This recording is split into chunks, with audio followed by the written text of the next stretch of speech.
Bismillahirrahmanirrahim. Assalamualaikum warahmatullahi wabarakatuh. Ya. Waalaikumsalam warahmatullahi wabarakatuh. Waalaikumsalam. Ya, terima kasih. Hari ini kita akan mendengarkan presentasi dari kelompok 3 tentang mode pengalamatan dan polling interupsi ya di mata kuliah mikroprosesor ya di D3 Teknik Instrumentasi dan Elektronika Migas. Oke. Mungkin langsung saja untuk kelompok 3 mulai dipresentasikan ya.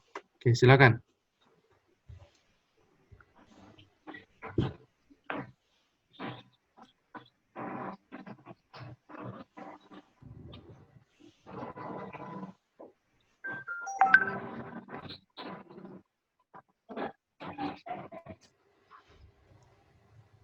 Oke, silakan untuk kelompok 3.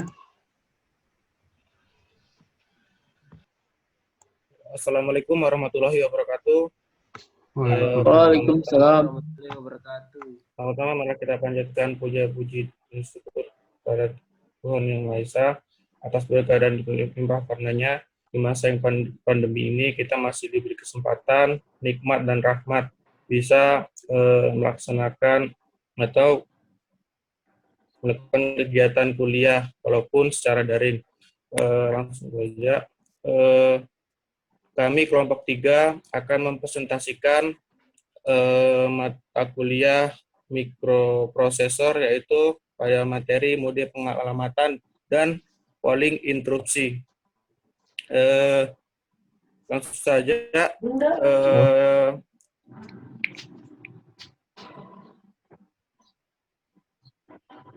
Yang pertama akan dipresentasikan oleh teman saya yaitu Dira. Kepada Dira saya persilakan.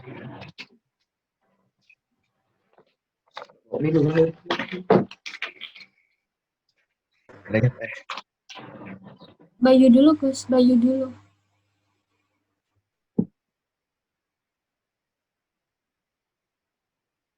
Ya, kepada Saudara Bayu saya persilakan.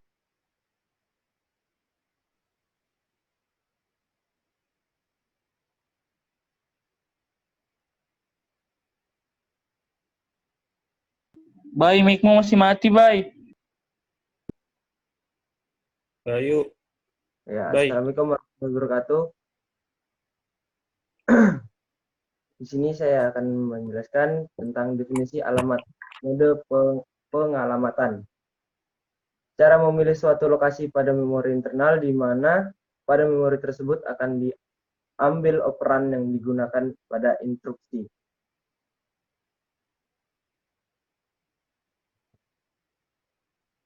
Next, Pak. Apa yang dimaksud dengan operan?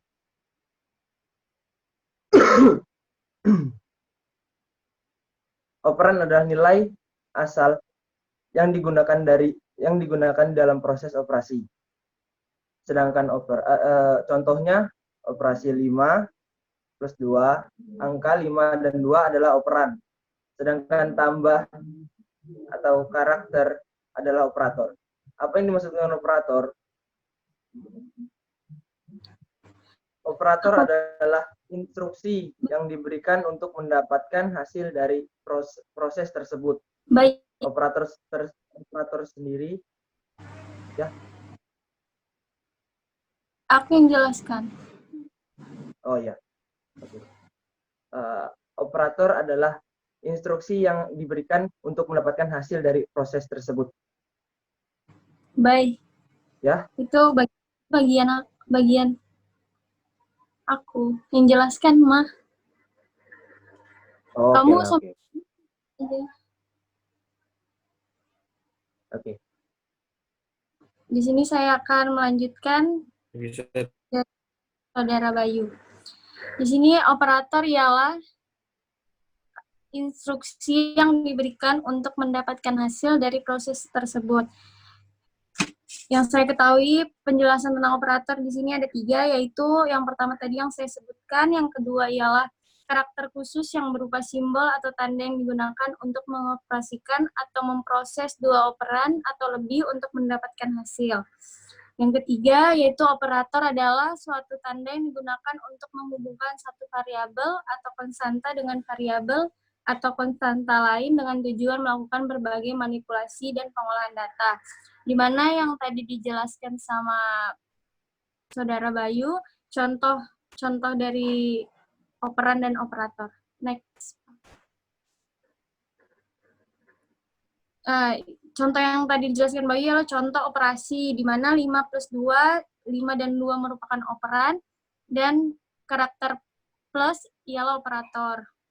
Di sini operasi adalah suatu proses untuk mendapatkan hasil dari operan dan operator. Yang saya jelaskan tadi contohnya, seperti itu.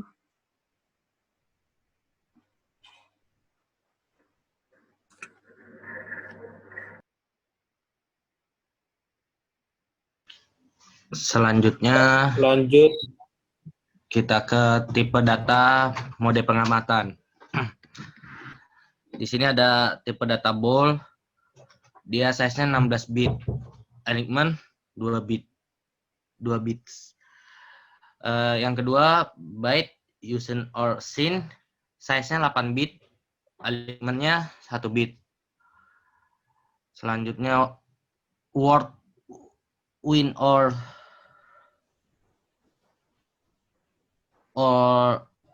in, size-nya 16 bit, element 2 bit. 2 bytes. 2 byte. Ya. Bit dan bytes ya, beda. Bit dan byte. Ya. Oke, Pak, oke. Selanjutnya di word udin or din, size-nya 32 bit, elementnya 4 byte. Selanjutnya L word ulin or lin, nah size-nya tuh 64 bit, elementnya 8 bit. Byte. Yang real size-nya itu 32 bit, element 4 bit. L real 64 bit size-nya dan elementnya 4 byte. Time of day or date and time string size-nya 64 bit, elementnya 8 byte. String size-nya n plus 1 x 8 bit, elementnya 1 byte. Enumeration 32 bit size-nya, elementnya 4 byte. Lanjut, Pak.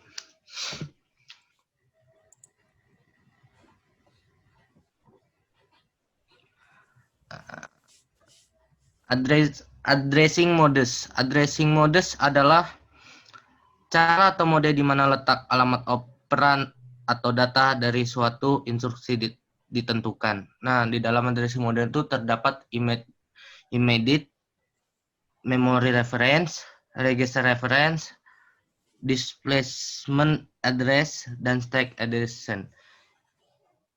Immediate adalah operan yang diberikan secara eksplisit pada instruksi. Oke.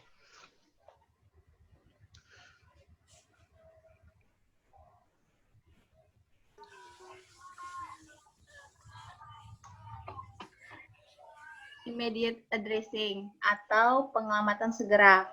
Immediate addressing adalah suatu proses penyalinan data yang berukuran byte atau word langsung ke dalam register tujuan. Data yang dimaksud di sini adalah suatu nilai atau bilangan tertentu atau bisa juga berupa sebuah konstanta. Metode ini adalah metode yang paling sederhana, yaitu dengan cara mengambil pada bagian instruksi atau dalam suatu wilayah. Mengambil operan pada bagian instruksi atau dalam satu wilayah alamat pada memori.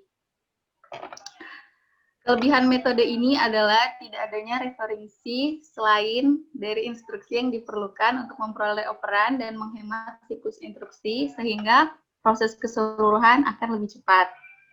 Kekurangan dari metode ini adalah ukuran bilangan yang dibatasi oleh ukuran wilayah alamat. Next, Pak.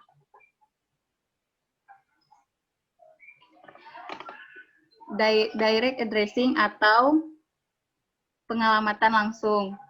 Direct addressing adalah suatu proses penyalinan data pada register atau suatu alamat efektif.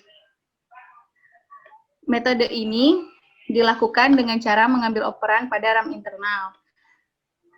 Kelebihannya adalah wilayah alamat menjadi lebih efektif karena mengambil operan dari alamat lainnya. Kekurangannya, keterbatasan wilayah alamat karena panjang wilayah alamat biasanya lebih kecil dibanding panjang word. Biasanya teknik ini banyak digunakan pada komputer kecil dan komputer lama. Next.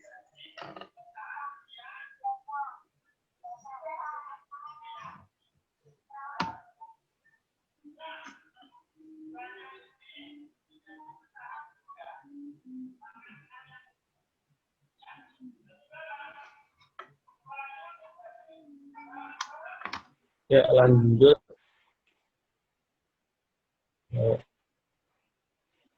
Indirect addressing atau mode pengelamatan. Indirect addressing atau pengelamatan tidak langsung, mode pengelamatan ini sangat berguna karena dapat memberikan fleksibilitas tinggi dalam mengalamati suatu harga. Mode ini pula satu-satunya cara untuk mengakses 128 bit lebih dari RAM internal pada keluarga 8052.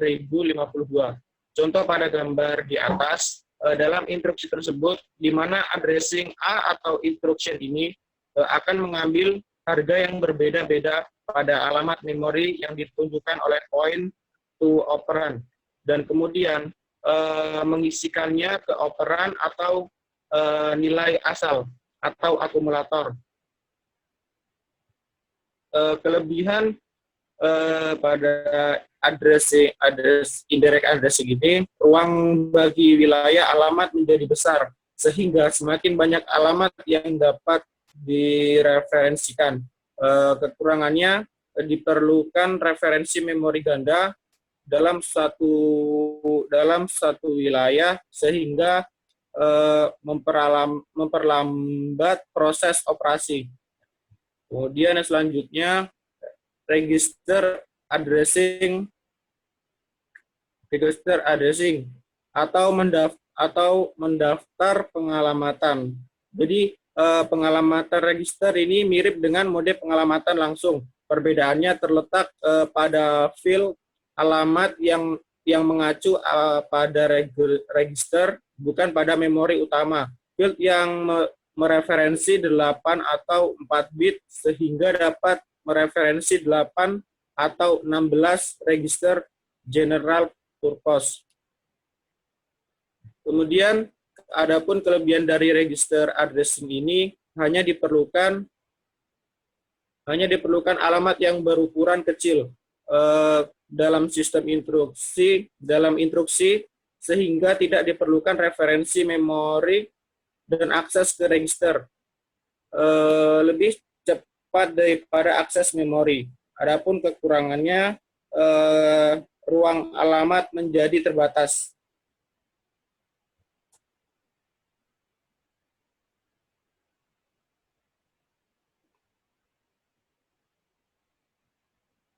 Lanjut kepada Odi. Baiklah, saya akan menjelaskan tentang register indirect addressing atau pengalamatan register indirect addressing atau pengalamatan register secara tidak langsung. Nah, pada dasarnya pengalamatan ini mirip saja dengan pengalamatan secara tidak langsung atau indirect addressing. Hanya yang membedakan itu letak operannya. Kalau di indirect addressing kan operannya itu langsung pada memori utama, tapi dia cuma membutuhkan alamat khusus pada memori. Tapi kalau di indirect addressing ini, operannya itu berada pada register. Nah, register ini merupakan bagian juga dari memori, tapi berbeda. Dia kayak dirancang khusus untuk memori untuk bisa mengolah data-data di dalam memori. Contohnya untuk pengalamatan, dia dirancang khusus untuk bisa register ini dirancang khusus di memori untuk bisa mengeksekusi program-program data. Terus ruang alamat menjadi lebih luas karena mereferensi banyak alamat, ya banyak alamatnya. Ada di memori utama, ada lagi di register. Dalam satu siklus pengambilan dan penyimpanan hanya menggunakan satu referensi memori utama sehingga lebih cepat dengan bantuan memori ganda. Nah, simpelnya pada teknik pengalamatan ini yang membedakan adalah simpelnya pada teknik pengalamatan ini kalau misalnya dibedakan, dianalogikan dari pengalamatan indirect addressing, dari direct addressing, dan dari register indirect addressing. Contohnya kayak gini, kalau misalnya ada orang mau datang ke rumah saya, kalau saya menggunakan teknik pengalamatan secara direct atau langsung, mungkin saya bilang langsung alamat rumahnya. Tapi kalau secara tidak langsung, mungkin saya bilang nama perumahannya. Perumahan ini hanya alamat dari rumah saya, bukan rumah saya. Terus kalau register indirect addressing ini mungkin saya bilang nama jalannya.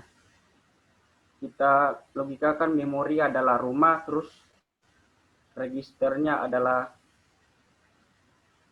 nama jalannya, terus memori utamanya adalah nama perumahannya. Next.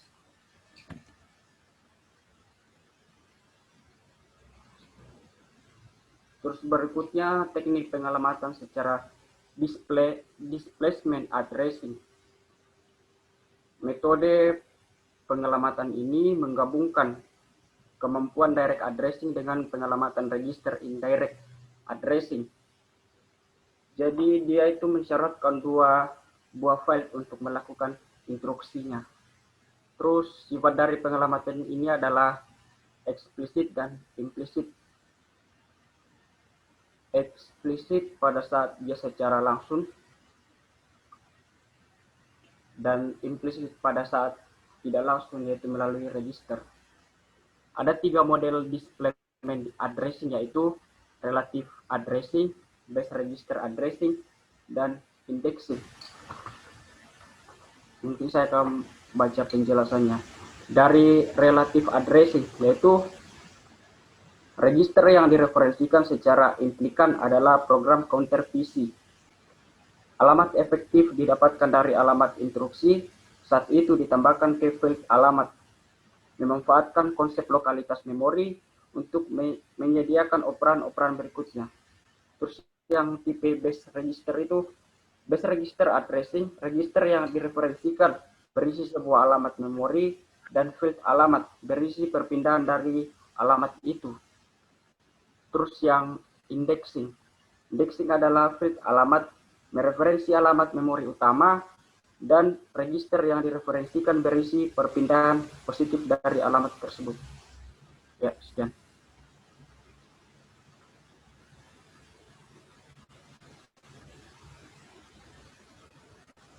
Addressing. Metode pengalamatan dengan cara menyusun operan agar berada pada puncak tertinggi dari susunan stack secara sekuensial. Ini bagaimana cara menunjuk dan mengamati suatu lokasi memori pada sebuah alamat di mana operasi akan diambil. Next, Pak.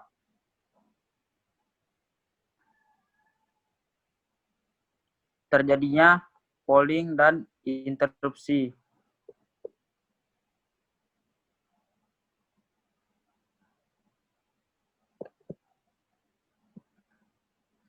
Pada saat terjadinya polling dan interupsi ini,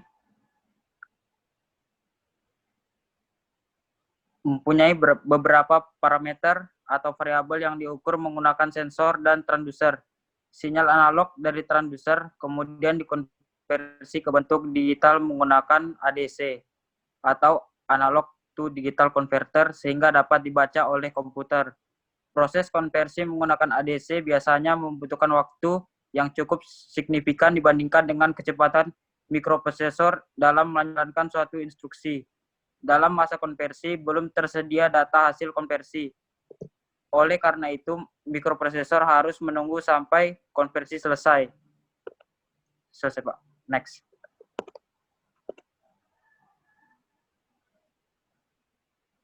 Selanjutnya dilanjutkan oleh Aurel.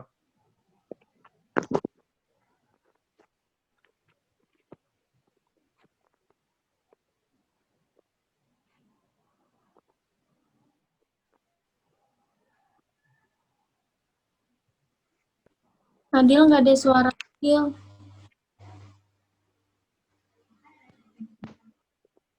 Halo, Assalamualaikum warahmatullahi wabarakatuh. Waalaikumsalam. Saya di sini menjelaskan keuntungan dan kerugian polling dan interupsi. Nah, tadi dijelaskan Aldi bahwasanya polling ialah proses mempunyai beberapa parameter lain sih. Nah, komputer diprogram itu secara berkala dan bergiliran memeriksa apakah konversi telah selesai dan data ADC telah tersedia. Nah, di sini kita bisa lihat gambarnya bahwasanya kerja dari polling itu dari program memeriksa ADC 1. Nah, setelah ADC 1 belum terkonversi, dia pindah ke ADC 2. Seperti itu. Dan seketika ADC dia belum terkonversi, dia pindah ke ADC 3. Seperti itu. Jadi dia tidak menunggu ADC 1 dulu untuk terbuka. Dia terus berputar. Nah, keuntungan dari program ini ialah diperlukan prinsip kerja relatif lebih sederhana dan tidak perlu koneksi khusus pada ADC. Jadi dia tidak memerlukan perangkat khusus dan semua polling itu atau biasa juga dibilang perangkat I/O dikendalikan oleh program atau biasa juga disebut sebagai program serpa seperti itu. Nah, kekurangannya tidak kelihatan.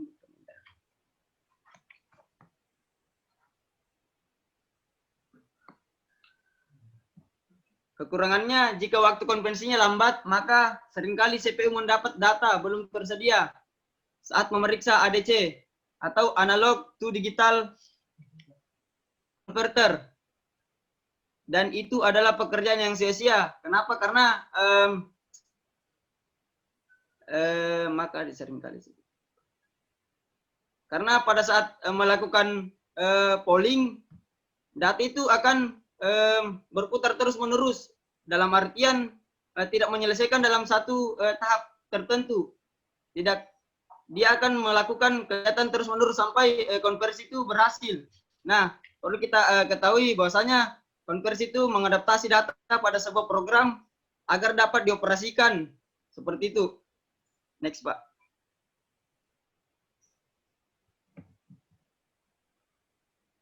Nah, sekarang kita masuk ke interupsi. Kita lihat gambar pada interupsi bahwasanya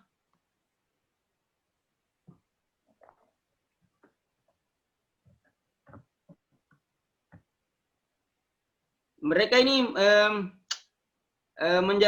mengerjakan program dia apa sih? Dalam satu proses dia itu menyelesaikan satu persatu seperti itu. Nah, keuntungan dari program interupsi ini, komputer dapat lebih efisien dalam memanfaatkan waktu, serta untuk program utama tidak perlu memeriksa perangkat dari luar setiap saat. Dan juga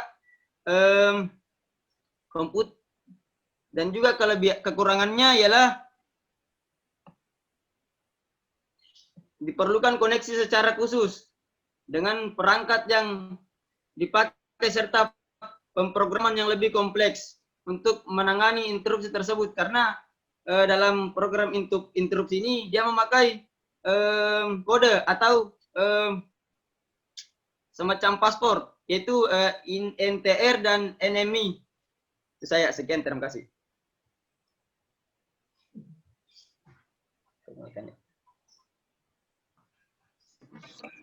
Ya, jenis interupsi perangkat keras atau interupsi hardware, yaitu terjadi karena adanya aksi pada perangkat keras, contohnya penekanan tombol keyboard atau menggerakkan mouse.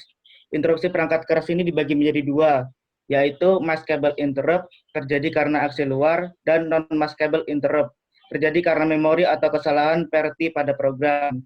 Interupsi perangkat lunak atau software.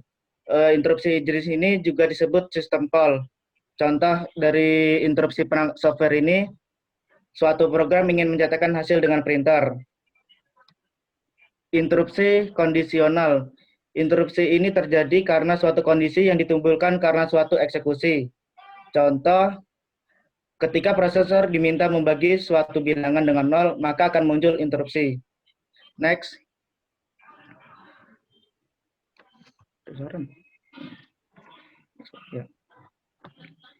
Respon interupsi.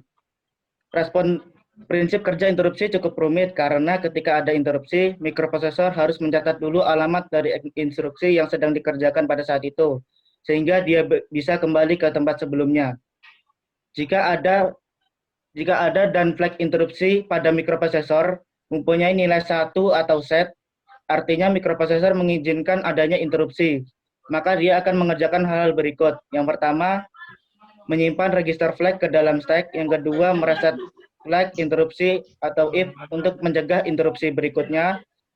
Kemudian mereset flag, menyimpan register CS dan IP ke dalam stack untuk mencatat posisi program yang sedang dijalankan sekarang. Yang kelima, mengambil alamat rutin pelayanan interupsi dan dikerjakan rutin tersebut sampai ditemui instruksi iRead interrupt return yang menandai akhir dari rutin tersebut untuk kembali ke program semula. Yang keenam, mengambil posisi program semula, IP dan CS dari start.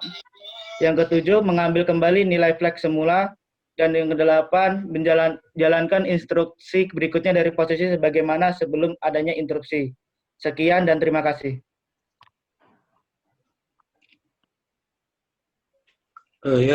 Itulah presentasi dari kelompok 3 yang dijelaskan oleh teman kelompok kami.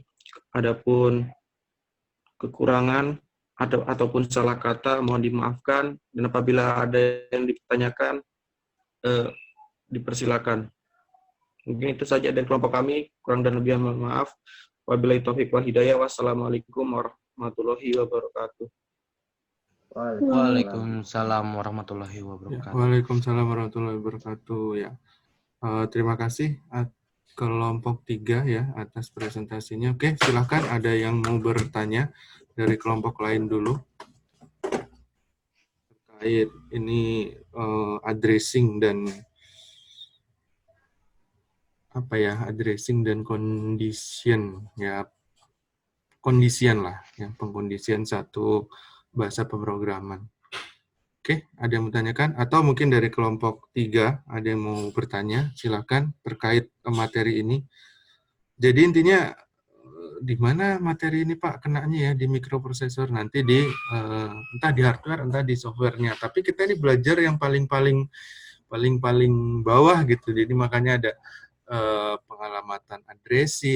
pengalamat addressing maksud saya, terus interupsi sama polling dan lain sebagainya. Nah itu nggak akan muncul sebenarnya, nggak akan muncul di nanti ketika kalian ngoding itu nggak akan muncul. Tapi justru ini dasar supaya apa yang terjadi ketika kalian ngoding. Nah di situ itu jadi seperti itu. Oke, ada yang mau ditanyakan?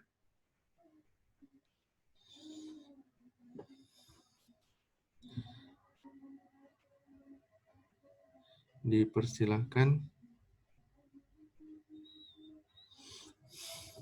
Oke, jadi di sini ada dua, ada polling, ada interupsi ya.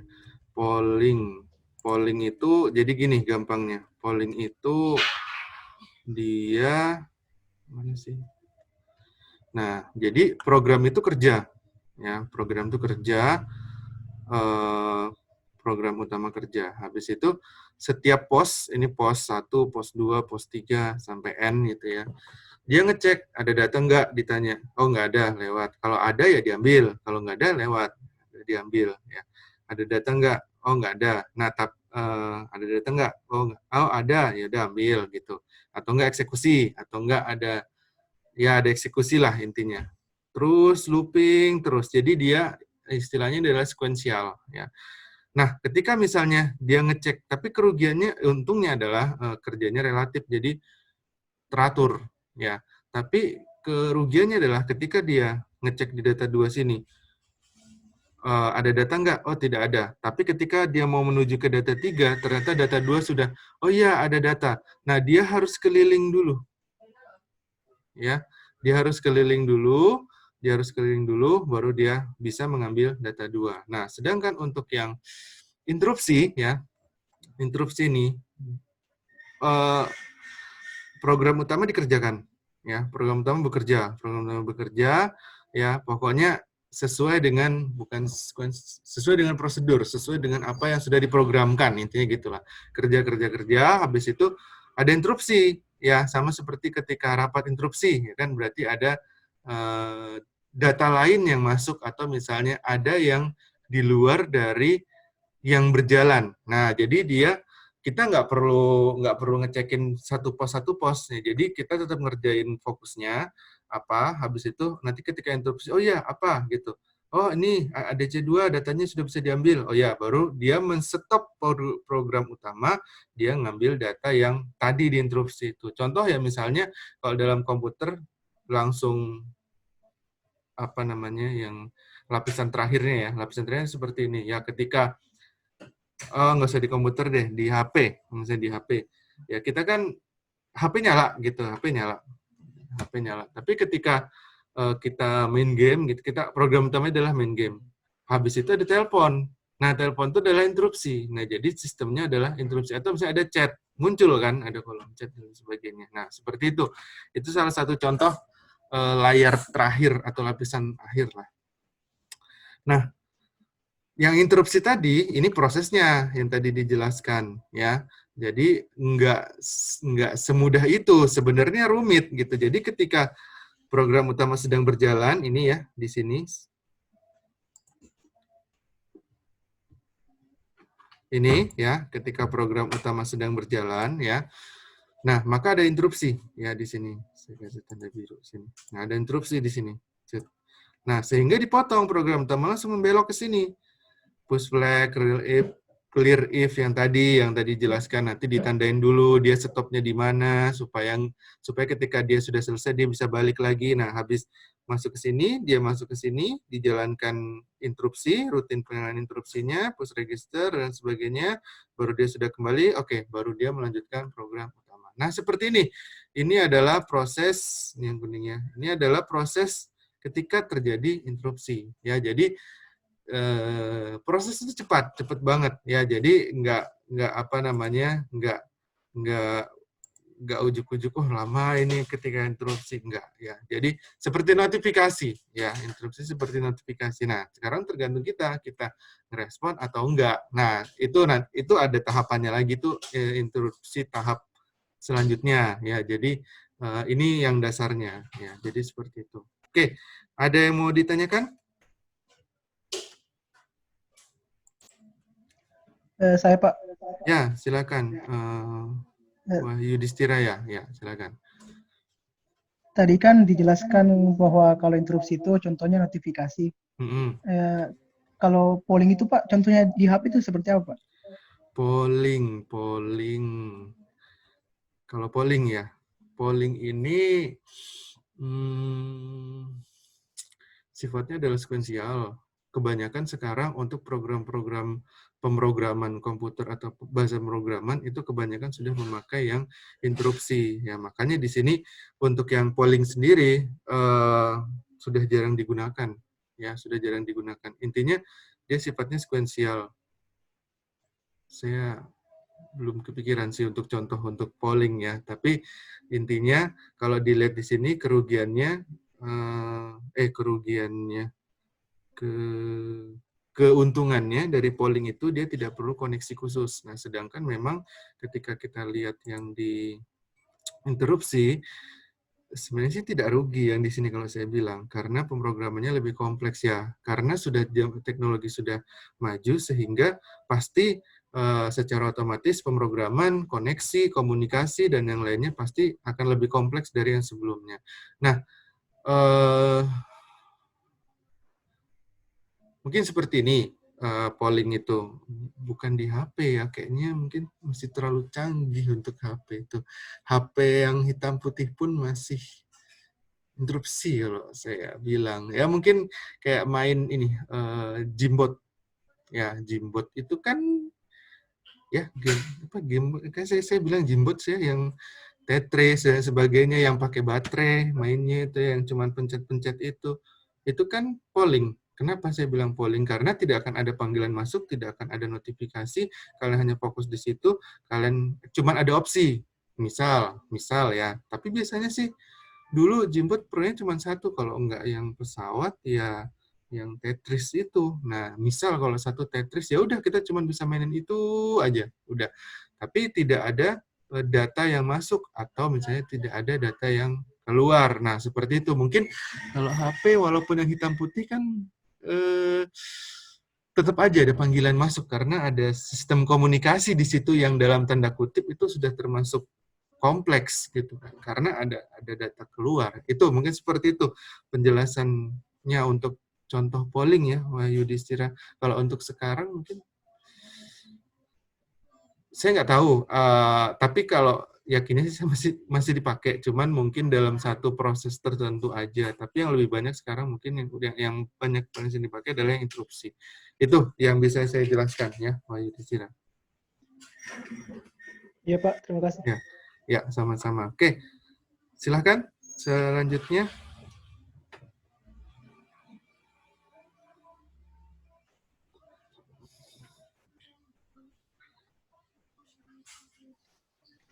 Saya, Pak. Oke, silakan. Pak, maksud dari memory reference sama register reference itu apa ya, Pak ya? Memory reference. Memory. Yang di slide ini. 7. Slide 7. Ya. Oh ya, memory reference sama register reference, ya kan? Nah, memori ini tempat penyimpanan utama yang tadi saya bilang itu ya. Kalau register tuh kayak tempat apa ya? Dia kayak tempat semacam penyimpanan bukan utama, dia penyimpanan singgahan ya, yang dimana di situ cuma ada list. Jadi oh ini terregister, oh ini terregister, oh ini terregister. Jadi datanya hanya disimpan di register, belum di memori utama. Jadi kemungkinan nanti datanya hilang ketika yang dijelaskan di kelompok 2 kemarin kalau tidak salah, yang volatile, non volatile ya. Jadi kalau misalnya ada daya listrik dia, kalau misalnya nggak ada daya listrik dia hilang, kalau ada dia kalau misalnya ada dia masih tersimpan dan sebagainya. Nah, jadi seperti itu. Tapi sistem untuk register dia lebih cepat ya untuk aksesnya daripada ke memori utama. Karena memori utama itu ya udah memori storage utama ya.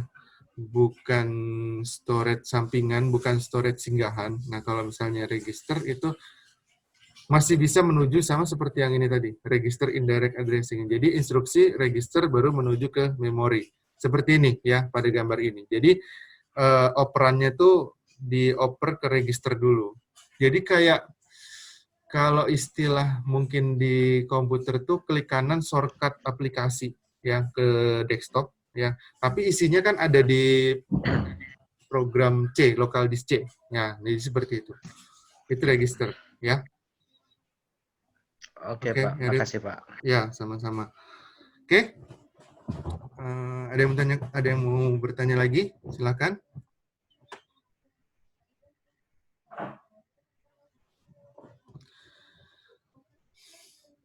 Oke, kalau tidak ada ya mungkin sampai di sini dulu ya untuk presentasi kelompok 3. Oke, terima kasih. Silakan ditutup.